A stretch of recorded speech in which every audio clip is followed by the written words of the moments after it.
Hubo un momento en la vida de Oppenheimer donde todo cambió. Un momento donde el hombre más brillante de su generación se dio cuenta de que acababa de convertirse en la muerte, el destructor de mundos. Y ese momento lo persiguió hasta el día de su muerte. La película Oppenheimer, ganadora del Oscar y dirigida por Christopher Nolan, nos lleva a explorar la vida de un hombre que cambió el curso de la historia. A través de una narrativa entrelazada que alterna entre 1954 y 1959, se nos presenta la complejidad de un genio marcado por las decisiones que tomó. Advertencia. A lo largo de este análisis se revelarán detalles clave de la trama. Así que acompáñame en esta reflexión sobre el costo psicológico de cambiar el rumbo del mundo. Anton Robert Oppenheimer fue un físico teórico brillante y un prodigio que se destacó en la Universidad de Berkeley. En el contexto de la Segunda Guerra Mundial, su vida se entrelaza con la carrera atómica contra los nazis. Así, se convierte en el líder del Proyecto Manhattan, una operación secreta destinada a desarrollar la primera bomba atómica. Pero, ¿por qué esta historia sigue siendo relevante en 2026? Porque el peligro de las armas nucleares, la ética científica y el avance de la inteligencia artificial son temas que continúan resonando en la actualidad. En la primera parte de la película, somos testigos del joven Oppenheimer, estudiando en Europa, sumergido en la física cuántica. Su brillantez es innegable, pero también lo es su arrogancia.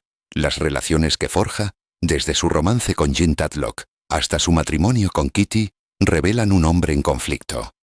En la década de 1930, pues sus vínculos con el Partido Comunista añaden un matiz de tensión a su vida. En 1942, el general Groves lo elige para liderar el Proyecto Manhattan. Visualicemos a Oppenheimer reclutando a los mejores físicos del mundo, creando una ciudad secreta en el desierto de Nuevo México, Los Álamos. La carrera contra el tiempo es palpable.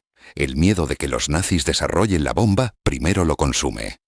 Pasando a la segunda parte, la historia nos lleva a la prueba Trinity, un hito monumental. Después de meses de arduo trabajo, las dudas científicas flotan en el aire. ¿Funcionará? ¿Prenderá fuego a la atmósfera? El 16 de julio de 1945, la prueba tiene lugar en el desierto. La cuenta regresiva resuena, y luego, una explosión silenciosa ilumina el horizonte. La bola de fuego más brillante jamás creada por humanos emerge. Y en ese instante, Oppenheimer recuerda las palabras del Bhagavad Gita. Ahora me he convertido en la muerte, el destructor de mundos. La mirada horrorizada en sus ojos habla más que 1000 palabras, mientras observa lo que ha creado. La celebración de los otros científicos contrasta con la quietud abrumadora de Oppenheimer, quien empieza a comprender la magnitud de su obra. En agosto de 1945, las bombas son lanzadas sobre Japón. Más de 200.000 personas mueren, la mayoría civiles. Oppenheimer recibe la noticia y en su reacción se dibujan dos mundos: el éxito público y el horror privado. En un discurso triunfal, sus palabras se entrelazan con visiones de cuerpos desintegrándose. Y la culpa comienza a consumirlo. Los físicos hemos conocido el pecado, dice. Y con ello, se abre una herida profunda en su conciencia. La tercera parte nos lleva a la caída de Oppenheimer.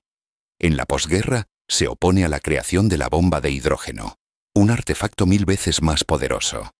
Lewis Strauss, presidente de la Comisión de Energía Atómica, lo ve como un traidor. En 1954, enfrenta una audiencia de seguridad donde le quitan su credencial. Las acusaciones de vínculos comunistas lo marcan como poco confiable. Pero la verdad es que su castigo se debe a su oposición a más armas nucleares. Los testimonios de colegas, incluso de Edward Teller, quien testifica en su contra, lo desmoronan emocionalmente. La humillación pública es ineludible, mientras su vida se desmorona ante sus ojos. En los últimos años, Oppenheimer pasa su tiempo como profesor, pero nunca se recupera completamente del juicio. En 1963, el presidente Johnson le otorga la medalla Enrico Fermi, sin un intento de rehabilitación parcial. pero el peso de sus acciones lo acompaña hasta el final. En 1967, muere de cáncer de garganta a los 62 años. La escena final de la película nos presenta su visión de un mundo destruido por el fuego nuclear y su legado es agridulce. Salvó al mundo de Hitler, pero también creó un arma que podría destruir la civilización. Al analizar la moralidad en la historia de Oppenheimer, surge una verdad ineludible. Las consecuencias te persiguen. Oppenheimer sabía que estaba creando algo horrible. Lo hizo porque creía que era necesario. Pero las consecuencias morales nunca lo abandonaron. No puedes desinventar algo. Vivió 22 años después de Trinity cargando esa culpa. Y el éxito más grande de su vida se convirtió en su mayor tormento. La ciencia sin ética es otro dilema que resuena en la película. Y la pregunta, ¿podemos hacerlo?, se enfrenta a ¿deberíamos hacerlo? Los científicos crearon algo que luego fue controlado por políticos. Una vez que existe el conocimiento, no hay vuelta atrás. En 2026, nos enfrentamos a dilemas similares con la inteligencia artificial, la edición genética y las bioarmas. Los científicos de hoy se encuentran ante las mismas preguntas que Oppenheimer enfrentó. El costo de la grandeza también es un tema central. Oppenheimer cambió el curso de la historia humana, pero perdió su paz mental, su reputación y su alma. Las intenciones nobles no eliminan las consecuencias. Salvó millones al evitar la invasión de Japón, pero mató a cientos de miles. ¿Cómo vives con eso? Finalmente, la traición del sistema se manifiesta en su historia. El gobierno utilizó a Oppenheimer y luego lo desechó. Y lo castigaron por tener conciencia. Y la máquina que creó lo destruyó. La lección es clara. El poder no tiene lealtad, solo intereses. Al sintetizar la historia de Oppenheimer, nos damos cuenta de que ganó la guerra, pero perdió su alma. La película nos muestra que no hay victoria sin costo. Todos nuestros actos tienen consecuencias, especialmente los grandes.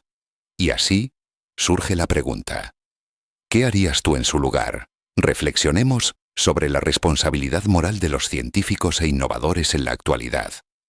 Porque al final, Oppenheimer nos recuerda algo que preferimos olvidar: que nuestros actos tienen consecuencias que van más allá de nuestras intenciones. Que el progreso sin ética es peligroso. Que el genio sin conciencia puede destruirnos. Y que a veces, el precio de cambiar el mundo es vivir para siempre con el peso de lo que hiciste. Oppenheimer lo sabía mejor que nadie. Y quizás, en esta era de inteligencia artificial y tecnologías cada vez más poderosas, deberíamos recordar su historia antes de que sea demasiado tarde.